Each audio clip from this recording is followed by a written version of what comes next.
Hello friends, it is with you, find out more, and today I will talk about: can a fire have a shadow? Yes, you can form the shadow of a fire, but perhaps not for the reason that you are thinking. A shadow is formed anytime part of a light beam is blocked or redirected.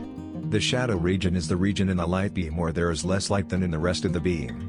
This dimmer region tends to take on the shape of the object that is blocking or redirecting some of light, so we tend to think of a shadow as something that is cast or created by the intercepting object.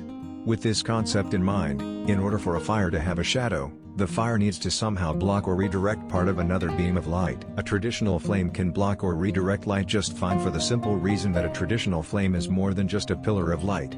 A traditional hydrocarbon flame contains several components: hydrocarbon fuel molecules and oxygen molecules that are in the process of burning, little solid bits of half-burnt fuel and impurities, called soot or smoke, carbon dioxide and water vapor produced by the burning, light, and hot air.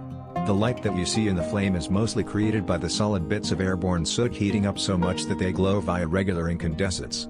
The interface between the hot air in the flame and the colder surrounding air tends to bend light away from its forward propagating direction. This deflection of light at the interface of different materials is called refraction. It is the same effect that enables a lens to focus light. Therefore, for the simple reason that a flame contains hot air, it is able to deflect away some of the light in a light beam and cast its own shadow. Hot air tends to rise turbulently. For this reason, shadows created by hot air tend to look like a bunch of dancing ripples. Also, the soot in a flame can absorb light and can therefore also contribute to the creation of a shadow of the flame. To actually notice the shadow of a fire, the light beam that is going past the fire, for example sunlight, must be about as bright or brighter than the light created by the fire itself. Otherwise, the light created by the fire, which spreads out in all directions, will overpower and fill in any dim region created in the other beam of light.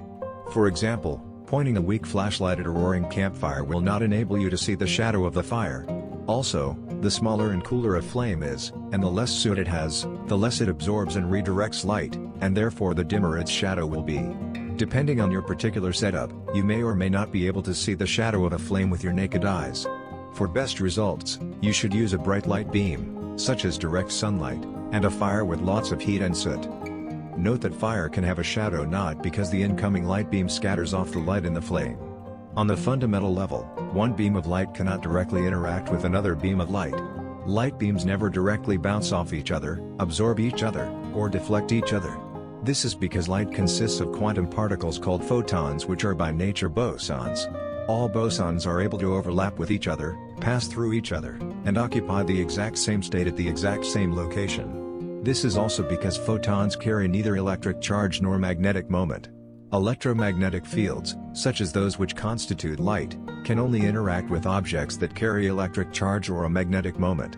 Without any charge or magnetic moment to interact with, one bit of light cannot directly influence in any way another bit of light. Note that one light beam can indirectly deflect another light beam by changing the material that both beams are traveling through, or through more exotic effects, but such effects are not present in traditional flames. Fires can have shadows because they contain hot air and soot, and not because they contain light. Thanks for watching. I hope this video was useful to you and you found out something new. I tell you to like this video and subscribe to the Find Out More channel. Bye.